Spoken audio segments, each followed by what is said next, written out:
복된 소식 아름다운 소리 AM 1590kHz 시카고 기독교 방송입니다.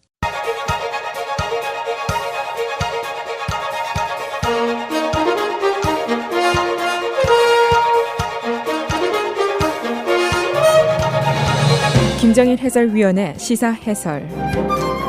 세상을 넓게 봅니다. 삶의 지평이 넓어집니다.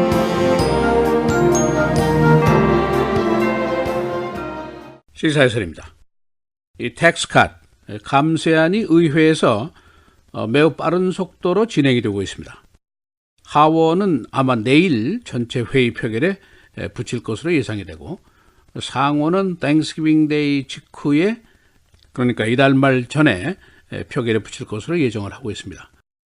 이 공화당 의회가 상하원의 다수당인데도 불구하고 오바마 케어 등 처리에 모두 실패를 했습니다. 그래서 금년 연말 전에 뭔가 입법안에 대한 성취가 매우 절실한 그런 시점이라고 볼 수가 있습니다. 이 감세안, 우리 커뮤니티 그리고 우리 개인에게 큰 영향을 미칠 사안이라는 말씀을 누누이 드렸습니다. 그러나 이 세법이라는 것이 원래 좀 복잡하고 까다롭고 이해가 쉽지 않습니다. 그래서 지금까지 새로운 진행 상황을 잠시 요약을 해보겠습니다. 이 상원이 어제 감세안의 개정안을 내놓았습니다.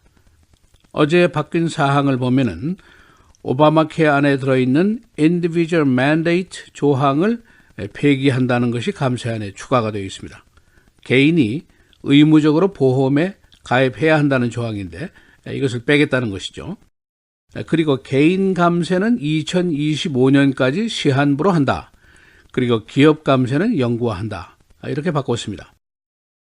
물론 공화당으로서는 이런 변화가 안건 통과에 도움이 될 것이다 하는 계산을 하고 있습니다. 그러나 전문가들이 생각하는 득실은 아직 확실하지가 않습니다. 그래서 오늘은 상원의 감세안 개정안, 무엇이 지금 바뀌고 있는지, 득실은 무엇인지, 또 의회 처리는 어떻게 진행이 되고 있는지 알아보도록 하겠습니다.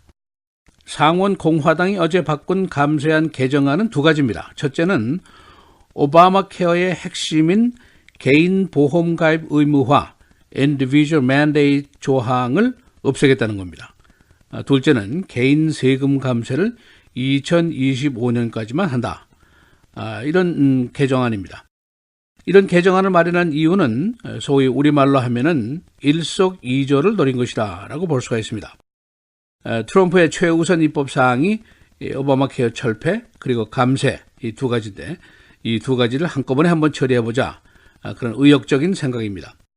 이 개정안을 통해서 오바마 케어 철폐를 끝까지 부르짖는 공화당 보수계를 자극해서 이탈표를 없애고, 그리고 개인 세금을 한시적으로 해서 지금 우려되는 적자 폭을 좀 줄여보자, 그런 생각입니다. 이 생각이 묘안이 돼서 의안 처리에 도움이 될지 또는 반대 측을 자극해서 해가 될지는 아직 미지수입니다. 먼저 개인 보험 가입 의무 조항에 대해서 설명을 드리겠습니다.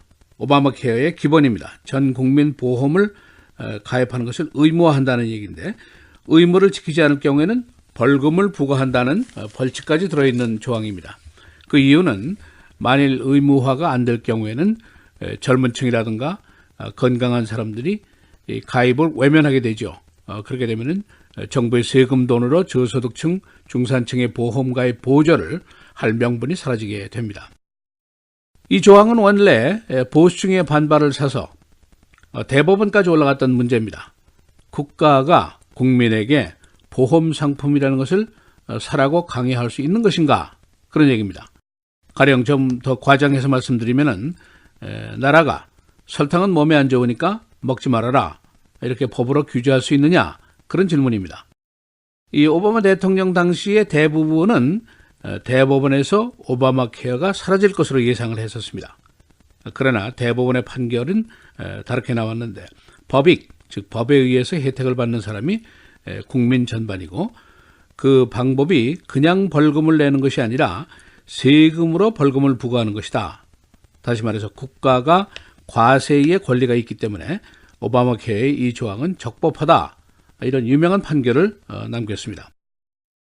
이 공화당 상원은 이 가입 의무화 조항을 없앤다는 안을 이번 감세안의 마지막 단계에서 추가를 했습니다. 그 목적은 오바마 케어 철폐를 주장하는 보수계의 환심을 사서 이 탈표가 없게 한다. 또 다른 명분은 이 조치로 전략이 되는 저소득층에 대한 정부 보조금이 있는데 이게 10년간 약 3천억 달러입니다. 이것을 적자 폭을 줄이는 데 사용한다. 그리고 적극적으로는 중산층 감세 혜택을 조금 더 줘보자. 그런 안입니다. 예를 들면은 Child Care Tax Credit, 지금은 어린아이 양육비로 1인당 1,650달러의 크레딧을 주지만은 이것을 2,000달러로 한번 늘려보자. 그런 안입니다. 그러나 이제 반대쪽에서 보면은 또 다른 문제가 있습니다. 개인 가입 의무화 조항을 철폐하면은 건강하고 젊은 층들이 오바마 케어 마켓에서 빠져나가게 될 것이고, 그렇게 되면은 보험료가 올라가고 마켓이 불안정이 가속화되고 결국 1,300만 명 정도의 무보험자가 생길 것이다. 그러나 이것은 결국 중산층의 피해를 늘리는 것이다. 이제 그런 반론을 제기하고 있습니다. 그리고 개인 감세를 2025년까지만 하고 기업세 감세는 영구화한다 하는 안인데, 다시 말하면은 개인 세금은 2026년부터 다시 올라가게 됩니다.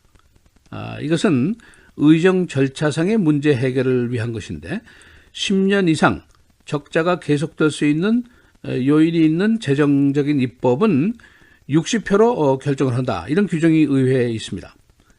그런데 개인 감세 여부를 빼면은 이 규정에 저촉이 되지 않습니다. 따라서 51표로 통과를 시킬 수 있도록 되어 있습니다. 지금 하원 안에는 이 오바마 케어의 개인 가입 의무화 조항 철폐가 들어있지를 않습니다.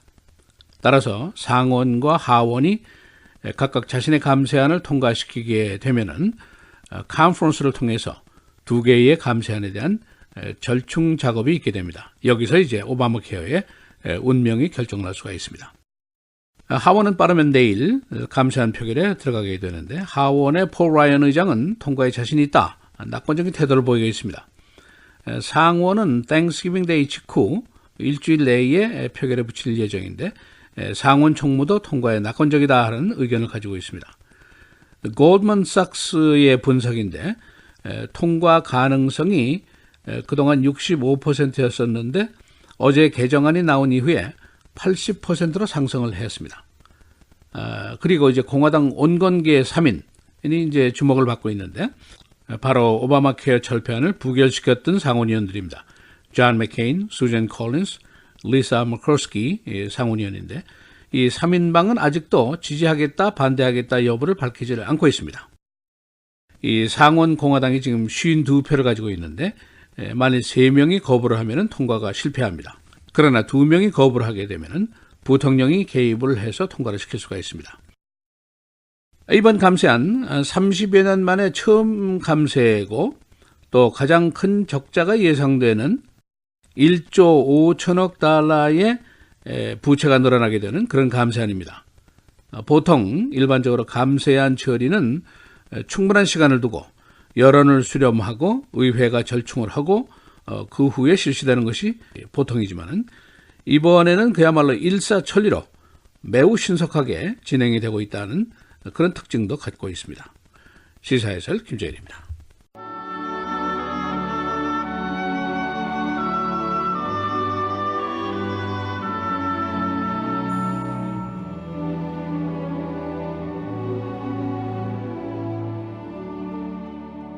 형제들아, 우리가 너희를 위하여 항상 하나님께 감사할지니 이것이 당연함은 너희의 믿음이 더욱 자라고 너희가 다 각기 서로 사랑함이 풍성함이니 그러므로 너희가 견디고 있는 모든 박해와 환난 중에서 너희 인내와 믿음으로 말미암아 하나님의 여러 교회에서 우리가 친히 자랑하노라.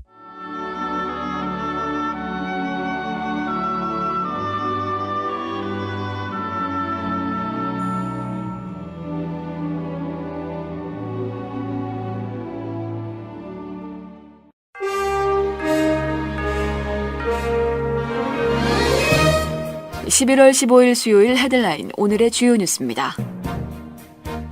어제 놀던 캘리포니아의 시골 마을 렌초테헤마 지역의 주택가와 초등학교에서 또 총기 난사 사건이 벌어져 용의자를 포함해 5명이 숨지고 어린이 2명 등 10명이 부상을 입었습니다. 이 범인인 44살 케빈 닐은 어제 오전 지난 1월 칼로 찔러 법원으로부터 접근 금지 명령을 받고 있는 이웃 여성을 총격 살해하고 이어 타운 주변 7개 장소를 다니며 무작위로 총격을 벌이다가 출동한 경찰에 의해 사살됐습니다. 닐은 초등학교 교실에도 난입을 시도하다가 학교 측의 락다운 조치로 들어가지 못하자 창문 너머로 총격을 가해 어린이 2명에게 부상을 입혔습니다. 오늘 한국 포항 북쪽 9km 지역에서 규모 5.4의 강한 지진이 발생해 50여 명이 부상을 입었습니다. 강한 본진에 앞서 약한 전진이 2차례 있었고 이후 규모 4.6까지 10여 차례 이상의 여진도 일어났습니다. 한국 정부는 중앙재난안전대책본부를 가동하고 비상체제에 돌입했습니다. 공화당 상원 지도부가 세제개혁 법안의 오바마 케어 핵심 조항인 개인보험 의무화를 폐지하는 규정을 두는 방안을 검토하고 있습니다. 개인보험 의무화는 모든 국민은 의료보험에 가입해야 하고 그렇지 않을 경우 벌금을 내야 한다는 내용으로 대법원은 2012년 6월 이 조항에 대해 합헌 결정을 내렸습니다. 하원이 7천억 달러 규모의 2018 회계연도 국방 수권 법안을 어제 찬성 356표, 반대 70표의 압도적인 표차로 가결했습니다. 이번에 하원을 통과한 법안은 국방 예산을 기존 6,190억 달러에서 7천억 달러로 늘리는 상하원 합의 수정 법안입니다. 상원은 추수감사절 이후부터 법안 토의를 거쳐 승인할 예정인 것으로 알려졌습니다. 짐바브웨에서 어제 군부에 의한 쿠데타가 발생했습니다. 군부는 무가베 대통령은 안전하다고 발표했지만 그의 37년 독재는 사실상 끝났습니다. 군부는 쿠데타가 아니라고 주장하고 있지만 이번 군사행동은 사실상 쿠데타로 보입니다. 트럼프 대통령이 아시아 순방을 끝내고 어제 워싱턴에 도착했습니다. 트럼프 대통령은 오늘 북한 무역 등과 관련한 중대 발표를 할 예정입니다. 트럼프 대통령은 이어 오는 21일에서 26일 플로리다주 팜비치 마랄라고 리조트에서 추수감사절 휴가를 즐길 계획입니다.